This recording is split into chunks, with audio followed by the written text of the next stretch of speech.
Every year, on the same cold Friday in November, my husband packed one small black suitcase, kissed my forehead, and told me he was leaving for a work trip. He always returned 3 days later, exhausted, quiet, and carrying the same strange expression I could never understand. For 11 years, I trusted him.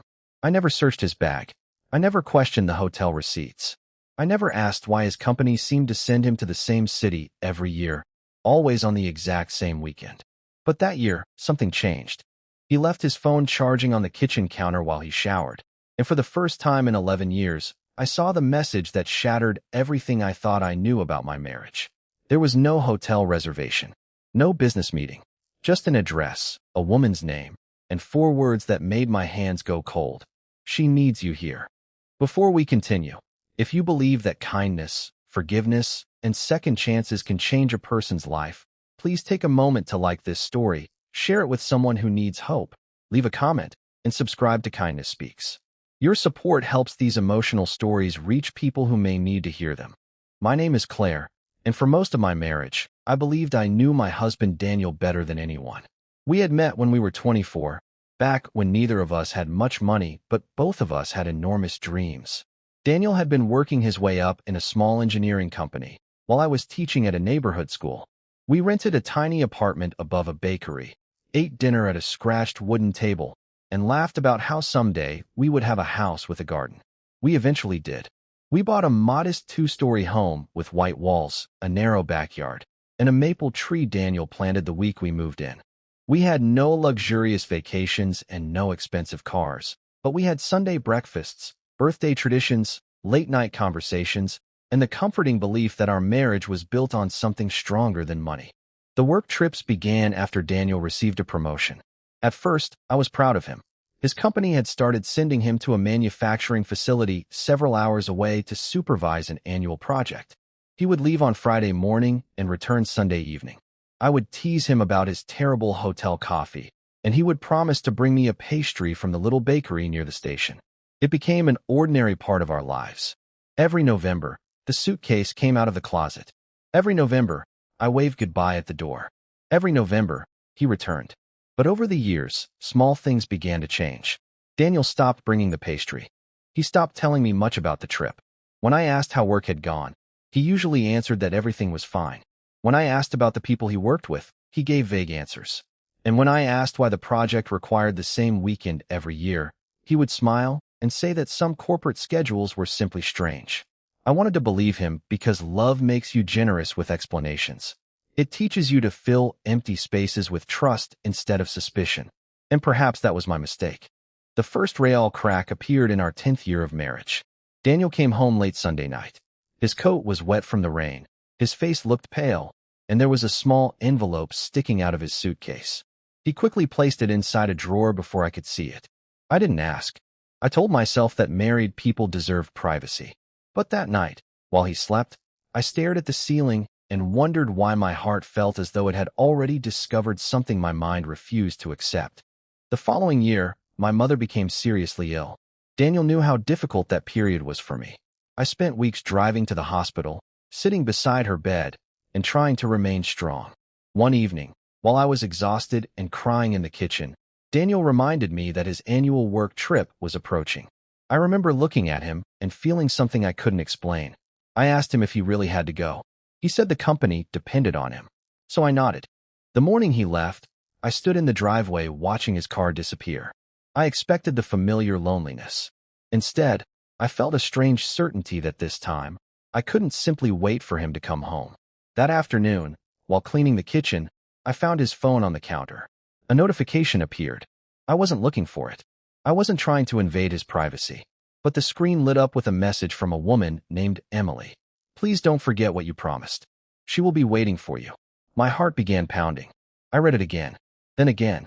I felt as though the walls of our house had suddenly moved farther away. For 11 years, I had defended my husband whenever anyone suggested that marriages could change. I had believed that commitment meant trusting someone even when you didn't have every answer. But now there was a woman. There was a promise. And there was someone who would be waiting for him. I didn't confront Daniel.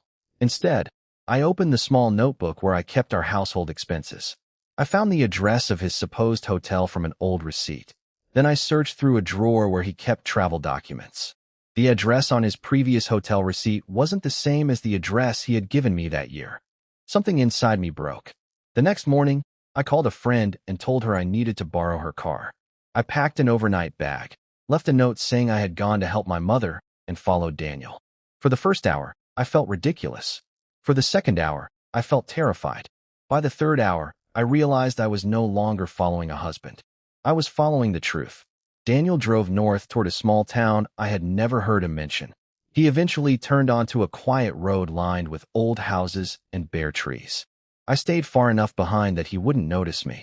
Then his car stopped. He stepped out, and I watched him walk toward a small, weathered house with a blue front door. A woman was waiting there. She was older than me, perhaps in her late 50s. Her gray hair was tied loosely behind her head. She stood beside a wheelchair, and sitting in that wheelchair was a young woman. My first thought was that she was perhaps 20 years old. My second thought was that she looked familiar. Very familiar. Daniel knelt beside her. The young woman reached for his hand, and when I saw the way he looked at her, my heart collapsed. It wasn't the expression of a cheating husband looking at another woman. It was something much more complicated. It was love. Protective, exhausted, heartbreaking love. I remained inside my car for several minutes, unable to move. Then I saw the young woman's face clearly. She had Daniel's eyes, the same deep brown eyes I had looked into for 11 years. I felt the air leave my lungs. A child. Daniel had a daughter I had never known existed. I finally got out of the car. Daniel saw me immediately. His face changed. The woman beside him covered her mouth. The young woman looked between us, confused. Daniel walked toward me, but I stepped backward. I wanted to scream. I wanted to demand answers. I wanted to accuse him of betraying me. Instead, I simply asked him one question. Who is she? Daniel looked at the ground. Then he told me the truth. 22 years earlier, before we met, Daniel had been engaged to a woman named Emily. They were young and deeply in love. Emily became pregnant, but before they could build a family together, she was diagnosed with a serious neurological illness. Their relationship eventually ended under the pressure of medical bills, fear, and circumstances neither of them knew how to handle. Emily gave birth to a daughter. The daughter was born with a severe disability that required lifelong care. Daniel had been told that Emily wanted nothing to do with him. But years later, he discovered that the story wasn't true. Emily had been struggling alone. The daughter, Lily, had been living with her mother in that small house. Daniel had found them by accident, and when he learned the truth, he began visiting them. At first, he went once a month, then once a week.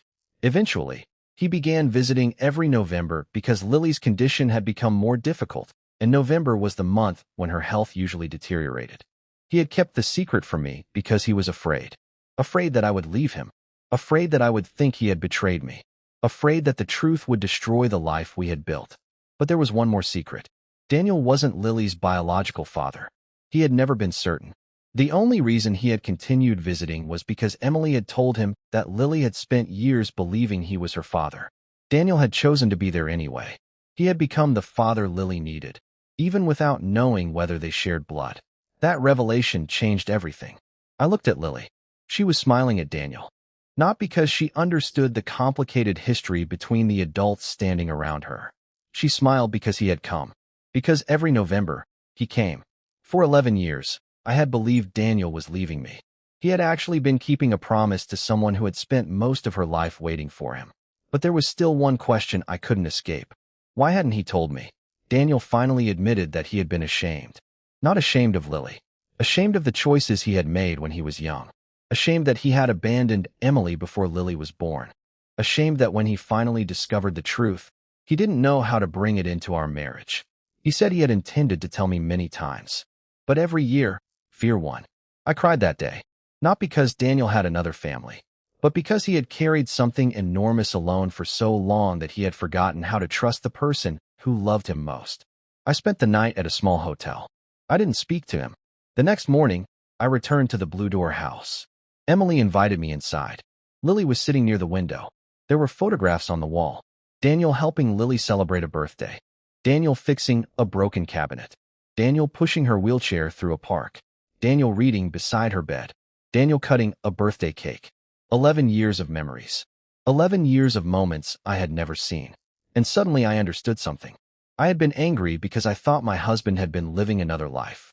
The truth was that he had been living a hidden life because he was afraid the people he loved couldn't coexist. I sat beside Lily. She looked at me carefully. Then she reached for my hand. I held it, and something inside me softened. Not immediately, not completely. Forgiveness doesn't happen because someone explains their reasons. Forgiveness begins when you understand that people can make terrible mistakes while still trying, imperfectly, to do something good. Daniel had lied to me. That was real. The pain was real. The broken trust was real. But so was the love he had shown Lily. And so was the possibility that our marriage didn't have to end because of the mistake. Over the next few months, we went to counseling. Daniel told me everything. No more hidden trips. No more secret phone calls. No more locked drawers. He introduced Lily to our family. Eventually, she became part of ours. Not because I suddenly forgot the betrayal, but because I chose not to let one painful chapter decide the ending of our entire story. A year later, November came again. Daniel packed a suitcase. But this time I helped him. We drove together to the little Blue Door house. Emily was waiting. Lily was waiting. And for the first time, there was no secret. We spent the weekend together. There was laughter in that small house. There were tears too. At dinner, Lily placed her hand over mine. She couldn't speak easily, but she smiled. That smile told me everything. She had spent years waiting for people to decide whether she belonged. Now she didn't have to wait anymore. She belonged. And so did I. That night, while Daniel and I drove home, he reached for my hand. I held it. The road ahead was dark, but for the first time in years, there was nothing hidden between us. I realized something I wish I had understood earlier. Sometimes the truth doesn't arrive gently.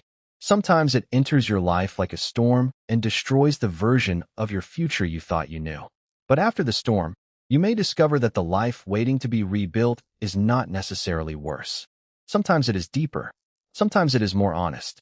Sometimes it contains people you never expected to love. And sometimes, the hardest journey you ever take is the one that leads you directly toward the truth. If this story touched your heart, please don't leave without supporting it. Like the video, share it with someone who believes that honesty, forgiveness, and second chances can heal even the deepest wounds. And subscribe to Kindness Speaks for more stories that remind us that people are often carrying battles we cannot see. And before we end, I have one special request. Comment, "Truth deserves a second chance," if you believe that forgiveness doesn't mean forgetting the pain, but choosing to build something better after it. Years later, I still think about that November morning when I followed my husband. I thought I was following him because I suspected betrayal. Instead, I followed him toward a truth that changed my entire understanding of love. I learned that marriage isn't simply about knowing every secret. It's about having the courage to reveal them. I learned that family isn't always created by blood. Sometimes it is created by showing up. Again, and again, and again, every year, especially when someone is waiting. And perhaps that was the greatest lesson of all. Daniel's annual work trip had never really been about work. It had been about keeping a promise. And in the end, that promise didn't destroy our marriage. It taught us how to make one that was stronger than the secrets that had